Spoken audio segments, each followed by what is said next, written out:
محترم میرے عزیز دوستوں، بھائیوں، بزرگوں، آپ حضرات کے سامنے اللہ جل شانہ کے بابرکت کلام اور عظمتوں والی کتاب قرآن مجید فرقان حمید سے ایک دو آیتیں تلاوت کی ہے اور سرکار دو عالم صلی اللہ علیہ وسلم کی مبارک احادیث میں سے ایک حدیث بیان کی ہے۔ دعا کریں کہ رب کائنات مجھے اس کے مطابق حق و سچ و صحیح بیان کرنے اور اس کے بعد اللہ جل شانہ ہمیں ان باتوں پر عمل کی توفیق عطا فرمائے۔ رمضان المبارک کا مہینہ چل رہا ہے اور آج اس مبارک مہینے کا پہلا جمعہ ہے۔ اللہ جل شانہ نے بن مانگے ہمیں یہ مہینہ عطا فرمایا ہے اور اللہ جل شانہ نے ہمارے حق میں یہ مہینہ عطا فرمایا، یہ اللہ کا فضل و احسان ہے۔ ظاہر ہے ہم نے کب اللہ کے سامنے فریاد کی ہے، روئے ہیں، گڑ گڑائے ہیں کہ ہمیں یہ مبارک مہینہ عطا فرما۔ ہوتا تھا پہلے اللہ کے نبی علیہ السلام، صحابہ کرام، بزرگان دین، اولیاء اللہ اس کے لیے باقاعدہ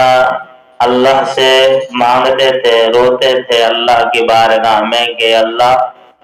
یہ مبارک مہینہ ہمارے حق میں نصیب فرما دیجئے، ہمیں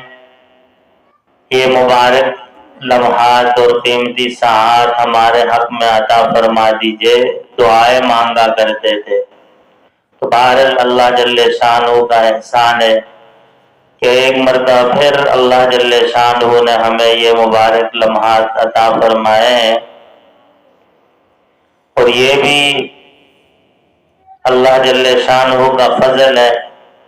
کہ اللہ نے ہمیں اس مہینے تک پہنچا دیا۔ اکثر جو نبی علیہ السلام کی دعا ہے اس میں یہی جملہ ہے کہ اللہ ہمیں اس مہینے تک پہنچا دے۔ پہنچا دے مطلب یہ ہے کہ اس وقت تک ہماری زندگی باقی ہو، ورنہ بہت سارے ہمارے آپ کے جاننے والے رشتہ دار، اڑوس پڑوس والے، عزیز و اقارب، متعلقین کتنے ایسے ہوں گے، آپ جانتے ہوں گے، ہم بھی بہت ساروں کو جانتے ہیں کہ جو زندہ تھے، حیات تھے، لیکن ماہ مبارک تک وہ پہنچ نہیں سکے، یا ماہ مبارک انہیں نصیب نہیں ہوا، وہ اس دنیا سے رخصت ہو گئے۔ تو اس لیے اللہ جل شانہ نے یہ قیمتی لمحات اور ساعات عطا کی ہیں، اس کو غنیمت جانتے ہوئے اس میں جو عبادات ہیں اس کی رعایت رکھتے ہوئے، آداب کی رعایت رکھتے ہوئے عبادات کو صحیح طریقے سے سر انجام دینے کی کوشش کرنی چاہیے۔ ایسا نہ ہو کہ یہ مہینہ ہم سے رخصت ہو جائے اور ہم کچھ کما نہ سکیں۔ اگر زندگی میں آپ یہ سمجھ رہے ہیں کہ رمضان اور غیر رمضان میں کچھ فرق آپ کر رہے ہیں، تو پھر اللہ کی ذات سے امید ہے کہ اللہ جل شانہ کی رحمتوں سے ہم کچھ نہ کچھ مستفیض ہوں گے۔ اگر رمضان اور غیر رمضان میں ہمارے ہاں کوئی تبدیلی نہیں آئی، کوئی فرق محسوس نہیں ہو رہا، کوئی ہمارے ہاں تغیر و تبدل نہیں ہے، اسی طرح صبح ہو رہی ہے، اسی طرح شام ہے، عبادات کے اندر کوئی اضافہ نہیں ہے، معصیت کے اندر کوئی کمی نہیں ہے، زبان کے استعمال میں ہم نے کوئی کنٹرول نہیں کیا ہے، کانوں کے سننے میں کوئی ہم نے پابندی نہیں لگائی ہے، نگاہوں کی ہم سے حفاظت نہیں کی جا رہی، اسی طرح ہے۔ پھر سوچنے کا مقام ہے، افسوس کا مقام ہے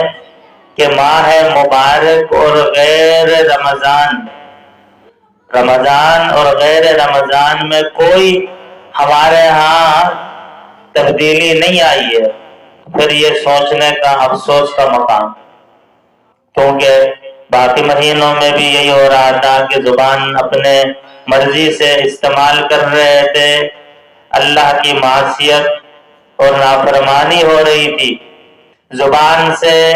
ایسے الفاظ ادا ہو رہے تھے جو اللہ اور اللہ کے نبی کو پسند نہیں ہے، شریعت کی نظر میں وہ معیوب ہیں، اور غیر رمضان میں بھی وہی سلسلہ جاری ہے۔ تو یہ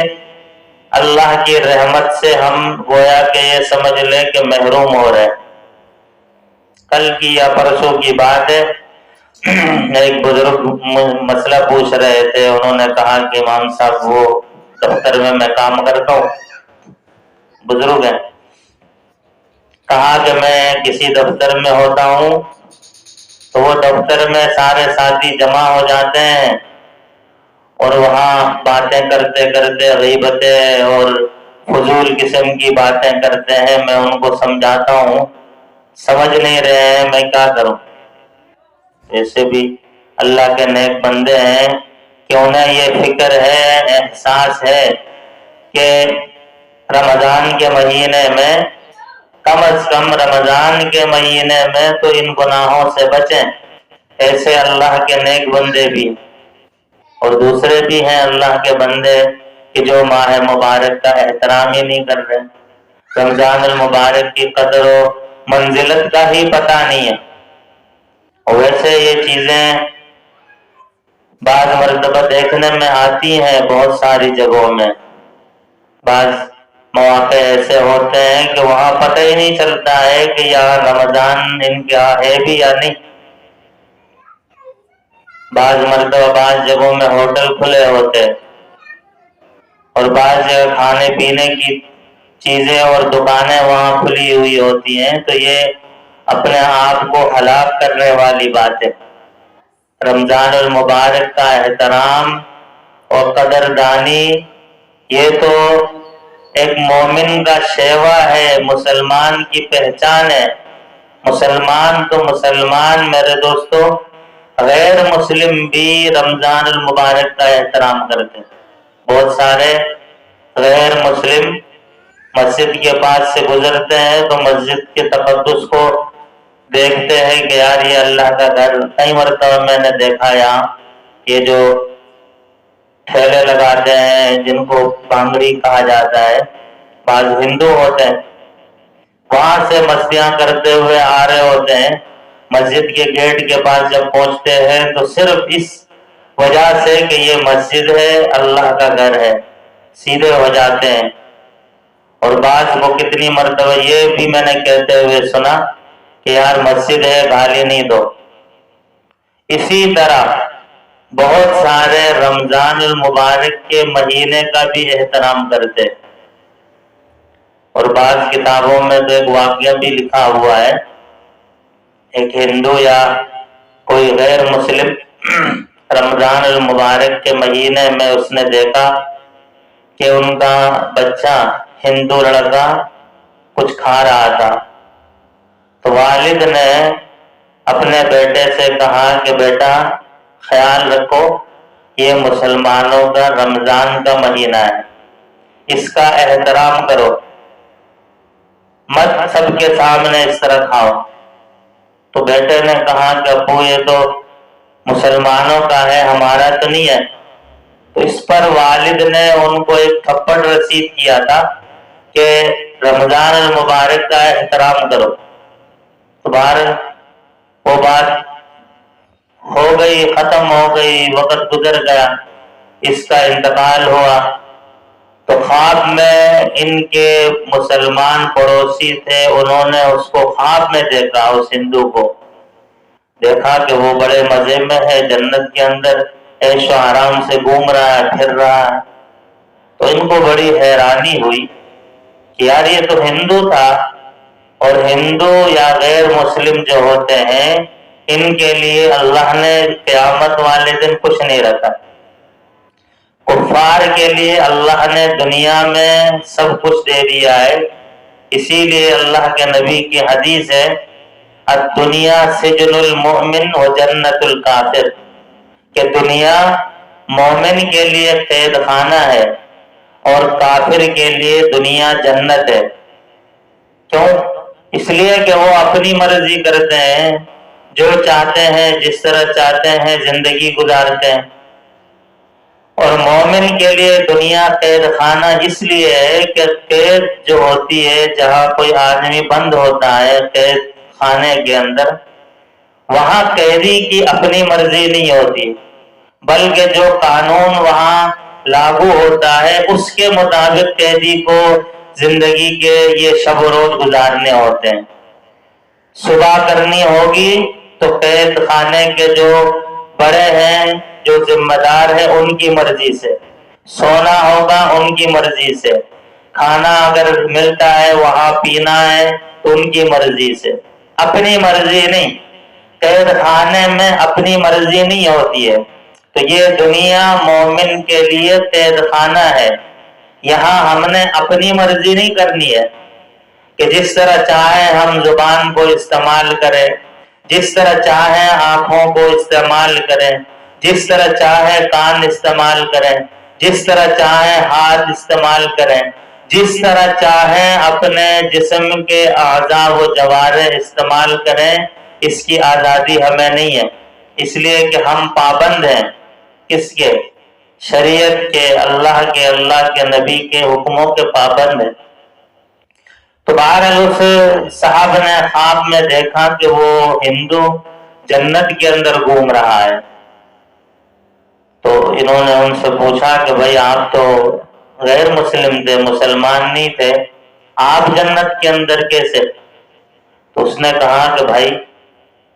ایک چھوٹا سا واقعہ ایسا ہوا تھا کہ جس کی وجہ سے اللہ جل شانہ نے مجھے موت کے وقت کلمہ نصیب فرمایا تھا۔ تو انہوں نے کہا کیا؟ تو یہ واقعہ اس نے بتایا، کہا کہ میں تو بے دہانی کے اندر ویسے ہی صرف اس لیے کہ یہ مہینہ مسلمانوں کا ہے تو اپنے بچے کو میں نے تنبیہ کرتے ہوئے ایک تھپڑ مارا تھا کہ رمضان کے مہینے کی قدر کرو، رمضان کے مہینے کا احترام کرو، یہ مسلمانوں کا مہینہ ہے، سب کے سامنے نہ کھاؤ۔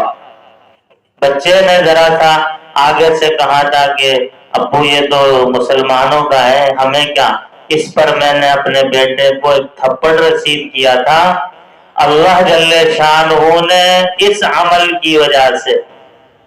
کہ رمضان کے مہینے کے احترام کی وجہ سے اللہ نے موت کے وقت مجھے کلمہ طیبہ پڑھنے کی توفیق دی، میں نے وہ کلمہ پڑھا تھا اور اس پر میرا خاتمہ ہوا۔ تو اللہ جل شانہ جب ایک غیر مسلم کو صرف اس لیے ایمان کی دولت عطا فرماتے ہیں کہ وہ رمضان کے مہینے کا احترام کرتا ہے، تو ایک مومن مسلمان کے لیے اللہ نے کیا انعامات رکھے ہیں، وہ ہمارا دل، دماغ اور ہمارے وہم و گمان سے بھی بالا تر ہے۔ حدیث میں اللہ نے مومن کے لیے جنت کے اندر وہ انعامات رکھے ہیں کہ جو کسی انسان نے کبھی سوچا بھی نہیں ہے، نہ اس کے وہم و گمان میں کبھی ایسی نعمتوں کا تصور آیا ہے جو اللہ نے تیار کر کے رکھا ہے۔ لیکن یہ ان کے لیے ہے میرے دوستو جو رمضان المبارک کے مہینے کا احترام سمجھیں، کریں اور آداب کی رعایت رکھیں۔ ایسے بھی اللہ کے بندے ہیں، مسلمان ہیں، کلمہ گو ہیں، صحت مند ہیں، تندرست ہیں، اللہ نے سارے وسائل ان کو دیے ہوئے ہیں، آسائشیں ان کے پاس ہیں، اس کے باوجود روزہ نہیں رکھتے، نعوذ باللہ۔ صرف کس لیے؟ اپنی عیاشیوں کے اندر منہمک ہونے کی وجہ سے، غلط صحبت کی وجہ سے، غلط لوگوں کے ساتھ اٹھنے بیٹھنے کی وجہ سے۔ اچھی جگہ ہے، آرام دہ کمرے ہیں، اچھے آفس ہیں، ساری چیزیں اللہ نے ان کو دی ہیں، لیکن وہ اتنے بد نصیب ہیں، وہ اتنے اللہ کے نافرمان ہیں، وہ اتنے سرکش ہیں اور اتنے ظالم ہیں وہ کہ سب کچھ ہوتے ہوئے بھی وہ روزہ نہیں رکھ رہے. تو اللہ جل شانہ کی مدد اور اللہ جل شانہ کی نصرت اور اللہ کی طرف سے مہربانیاں اور یہ سارے انوارات اور برکات کس طرح ہم حاصل کر سکیں گے؟ کیونکہ ایک آدمی بھی اگر کوئی جس طرح کہتے ہیں نا ایک کی وجہ سے بھی اللہ جل شانہ سب کے ساتھ آسانیاں بھی کرتے ہیں اور ایک کی وجہ سے سب کے اوپر بسا اوقات گرفت بھی ہوتی ہے. تو ایسے نوجوان ہیں، ایسے لوگ ہیں جن کے پاس ساری آسائشیں موجود ہیں، اللہ نے نعمتیں دی ہوئی ہیں، خوشحال ہیں، سب کچھ ہیں، لیکن روزہ نہیں رکھتے. اتنے سخت گناہ کی بات ہے. اللہ کے نبی علیہ السلام کی حدیث میں اور آپ سنتے رہتے ہیں، حضور علیہ السلام نے ارشاد فرمایا ایک روزہ ایک رمضان کا جو آدمی جان بوجھ کر چھوڑ دیتا ہے ساری زندگی وہ روزے رکھتا رہے. پہلی بات تو یہ ہے کہ ساری زندگی اتنی کس کی ہمت ہے، طاقت اور سکت ہے کہ وہ ساری زندگی روزے رکھے. بالفرض اگر کوئی ساری زندگی رکھے بھی تب بھی اللہ کے نبی فرماتے ہیں کہ رمضان کا جو ایک روزہ ہے اس کے اجر و ثواب کو یہ ساری زندگی کے روزے نہیں پہنچ سکتے. اللہ نے اتنا یہ بابرکت اور مبارک مہینہ ہمیں عطا فرمایا ہے. اس مہینے میں بہت ساری جو ہے اللہ جل شانہ کے احکامات ہیں، بہت ساری چیزیں ہیں. آج جو میں بیان کرنا چاہ رہا تھا وہ شریعت کا ایک حکم ہے. جس طرح نماز ہے، روزہ ہے، حج ہے، اسی طرح ایک حکم ہے شریعت کا زکوٰۃ کا. بہت سارے حضرات جن کو اللہ نے مال عطا فرمایا ہے، دولت عطا فرمائی ہے اور اللہ نے ان سے سال میں ایک مرتبہ اس مال میں سے 2.5% مانگا ہے کہ مجھے دو، اور وہ بھی اللہ کو مال کی ضرورت نہیں ہے، نعوذ باللہ. یہ مال تو دیا ہی اللہ نے ہے. اللہ صرف دیکھنا چاہتے ہیں کہ اس کو دینے کے بعد میرے حکم پر یہ عمل بھی کرتا ہے یا نہیں. تو شریعت کا ایک حکم ہے زکوٰۃ. جس کو اللہ جل شانہ نے مال دولت ثروت عطا فرمایا ہے اور شرعی احکامات کے مطابق اس کے اوپر زکوٰۃ فرض ہوتی ہے تو سال میں ایک مرتبہ اس مال میں سے 2.5% اللہ کے راستے میں دینا ضروری ہے، فرض ہے. تفصیلات ہیں اس کے اندر تو بہت زیادہ کہ کب زکوٰۃ فرض ہوتی ہے، کس مال میں زکوٰۃ فرض ہوتی ہے، کہاں دینا ہے اور کس طرح دینا چاہیے، دیتے وقت طریقہ کیا ہے. یہ ساری چیزیں شریعت کے احکامات ہیں. سب سے پہلی چیز تو یہ یاد رکھیں ہر مال کے اوپر زکوٰۃ نہیں ہے. جو بھی مال انسان کے پاس ہے اس میں زکوٰۃ نہیں ہے. 4 قسم کے اموال ہیں، بنیادی طور پر یاد رکھ لیں، جن پر سال گزر جائے اور نصاب کے برابر وہ نصاب شریعت میں ایک لمٹ ہے، ایک مقدار بیان کی ہے شریعت نے کہ بھائی اتنی مقدار میں آپ کے پاس رقم ہو اور اس پر 1 سال گزر جائے، 1 سال تک آپ اس میں سے آپ نے استعمال نہیں کیا، کرنے کی نوبت پیش نہیں آئی، ضرورت پیش نہیں آئی، تو اس سے پتہ چلا کہ یہ رقم ہماری ضرورت سے زائد ہے. ضرورت میں جتنا بھی پیسہ ہو، استعمال ہوتا ہو، خرچ ہوتا ہو، اس پر زکوٰۃ نہیں ہے. کسی کے پاس 1 گاڑی ہے، 10 گاڑیاں ہوں، ضرورت میں ہے، استعمال ہوتی ہے، زکوٰۃ نہیں ہے. کسی کے پاس 4 مکان ہیں، رہتے ہیں خود، بچے دوسرے تیسرے، اس پر زکوٰۃ نہیں ہے. باقی ان کے اندر بھی تفصیلات ہیں. ابھی وقت میں نے بتایا کہ اتنا نہیں ہے کہ سارے مسائل کو ایک ساتھ بیان کر دیا جائے. ہر آدمی کو چاہیے کہ اپنی نوعیت، اپنا جہاں پر جو عالم مفتی مستند میسر ہو اس کے پاس جا کر اپنا مسئلہ پوچھ لے، مسئلہ رکھ لے کہ میرے اوپر کس طرح زکوٰۃ فرض ہے، کس وقت میں زکوٰۃ دوں، کیسے مجھے زکوٰۃ دینی ہے، کیونکہ میرے دوستو اللہ نے ہمیں دیا ہے اور پھر سال میں ایک مرتبہ فرمایا کہ دو، اور وہ بھی اپنے لیے نہیں، ہمارے ہی فائدے کے لیے۔ اللہ کے ہاں ذخیرہ ہو رہا ہے، جمع ہو رہا ہے، کل قیامت کے دن جب اللہ کے ہاں جائیں گے اللہ اس کا بدلہ ہمیں عطا فرمائیں گے،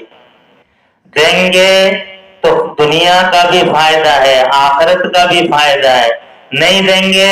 دنیا میں بھی ہلاکت ہے، نقصان ہے، خسارہ ہے، اور آخرت میں بھی ہمارے لیے تباہی اور بربادی ہے۔ دنیا میں اگر دیتے ہیں اللہ کے حکم کو پورا کرتے ہوئے، حدیث آپ کے سامنے بیان کی تھی، اللہ کے نبی نے ارشاد فرمایا جس آدمی نے اپنے مال کی زکوٰۃ دی اللہ اس کے مال سے شر کو ہٹا دیں گے، جو آدمی اپنے مال کی زکوٰۃ دیتا ہے اللہ اس کے مال کی حفاظت کرتے ہیں، اور جو آدمی اپنے مال کی زکوٰۃ دیتا ہے اللہ اس کے مال میں برکت عطا فرماتے ہیں، اور جو زکوٰۃ فرض ہو اور نہ دے، حدیث میں قیامت کے دن یہی مال، سونا چاندی اور چیزیں گرم کر کے اس آدمی کو جو ہے اس کے ذریعے سے جلایا جائے گا اور ان کو اس کے ذریعے سے عذاب دیا جائے گا۔ اور ایک حدیث تو اتنی سخت ہے، اللہ کے نبی علیہ السلام نے ارشاد فرمایا کہ اس کا یہ مال ایک سخت قسم کے سانپ اور اژدہے کی شکل میں اس کے پاس آئے گا، اس کے گلے کے ساتھ، جسم کے ساتھ لپٹ کر اس کے چہرے کو نوچے گا، جبڑوں کو نوچے گا، اور ساتھ ساتھ زبان سے کہے گا، اللہ اس کو گویائی عطا فرمائیں گے، وہ اژدہا، وہ سانپ کہے گا کہ میں تیرا وہ مال ہوں جس کی تو دنیا میں زکوٰۃ نہیں دیتا تھا، اس کے ذریعے سے عذاب ہوگا۔ اور دیگر اللہ کی ناراضگی ہے، اللہ جل شانہ کے حکم کو پورا نہیں کریں گے تو اللہ کی ناراضگی ہے۔ تو خلاصہ یہ ہے کہ ہر آدمی اپنے حساب سے علماء سے مسائل پوچھے اور ان کے سامنے اپنی نوعیت رکھے کہ بھائی مجھ پر زکوٰۃ فرض ہے نہیں ہے، میرا اس طرح کا مسئلہ ہے، اس پہ زکوٰۃ ہوتی ہے نہیں ہوتی، کس مال میں زکوٰۃ ہوتی ہے کس میں زکوٰۃ نہیں ہے، کیونکہ یہ جو موقع ہوتا ہے اس میں ہم بسا اوقات ہم کیا اکثر خطباء اور بیان کرنے والے علماء بیان کرتے ہوئے بھی بعض اوقات، مسئلہ بتاتے ہوئے بھی بعض اوقات ایسا ہوتا ہے ایک مسئلہ بیان کرتے ہیں اس کی کوئی اور شکل بھی ہوتی ہے، وہ رہ جاتی ہے، وہ مسئلہ ادھورا رہ جاتا ہے۔ تو اس لیے یہاں تو صرف موٹی موٹی باتیں میں نے بتلا دی، یہ اتنا یاد رکھ لیں کہ 4 قسم کے جو اموال ہیں ان پر زکوٰۃ ہے، سونا، چاندی، نقدی اور مال تجارت۔ پھر ان سب کی درجنوں قسم کی جو ہے ان کی شکلیں اور صورتیں ہیں کہ کس سونے پر ہے، کس چاندی پر ہے، کون سی نقدی پر ہے، کتنی رقم پر ہے، کیا ہے، یہ ساری چیزیں پوچھ کر چلنے کی ہے۔ تو میرے دوستو عرض یہ ہے اللہ جل شانہ کے رستے میں خرچ بھی کرنا ہے اس مہینے میں، ہمارے پیارے نبی علیہ الصلوۃ والسلام کی سخا کی سخاوت کی صفت میں اور زیادہ اضافہ ہو جاتا تھا اس مہینے میں۔ زکوٰۃ تو دینی ہے، لیکن اس کے علاوہ جو اللہ نے مال دیا ہے ماہ مبارک میں اس میں سے بھی خرچ کریں۔ جو خرچ کرتے ہیں جو لوگ ان کو اس کا تجربہ ہوگا کہ اللہ جل شانہ ان کو اس سے بڑھ کر عطا فرماتے ہیں، اس سے زیادہ عطا فرماتے ہیں، وہ خود اس کا تجربہ رکھتے ہوں گے، ہمیں بتانے کی ضرورت نہیں ہے۔ اور جو بخل کر کے اللہ کے دیے ہوئے سے روکتے ہیں تو اللہ اس کے بدلے اس کا وہ مال کسی غلط جگہ میں، کسی آزمائش میں، کسی امتحان میں، کسی مصیبت میں لے جا کر لگا دیتے ہیں جو اللہ کے راستے میں نہیں دیتے۔ ماہ مبارک میں آپ کو پتا ہے مساجد کے اخراجات بھی بڑھ جاتے ہیں، اور اسی طریقے سے جو مدارس ہیں ساری جگہ ہیں. خاص طور پر میں اپنے حساب سے بتاؤں کہ الحمدللہ ہمارے ہاں اب مجمع کا اضافہ ہوتا جا رہا ہے، مسجد میں نمازی حضرات کا اضافہ ہو رہا ہے، لیکن ہمارے ہاں مسجد کے ساتھ جو معاونت کا سلسلہ ہے وہ پہلے سے تقریباً کم ہے. وجہ اس کی ہے کہ ہمارے بہت سارے نمازی حضرات یہاں سے شفٹ ہو گئے دوسرے علاقوں میں، اور بہت سارے نئے حضرات ان علاقوں میں شفٹ ہوئے ہیں، لیکن نئے حضرات کی طرف سے ابھی تک مسجد کے ساتھ کوئی خاطر خواہ تعاون دیکھنے میں نہیں آیا. ہم الحمدللہ پورے سال چندے کی یا اس طرح جو تعاون کی اپیلیں نہیں کرتے، بس اس ایک مہینے میں صرف یاد دہانی کراتے ہیں کہ بھائی اللہ کے گھر کے ساتھ تعاون رکھیں، اللہ جل شانہ آپ کی جان مال میں برکتیں عطا فرمائیں گے، آپ کے لیے اس کو ذخیرہ آخرت بنائیں گے. تو اس لیے ماہ مبارک میں جہاں اور مصارف کو یاد رکھتے ہیں تو اللہ کے گھر کو بھی یاد رکھیں.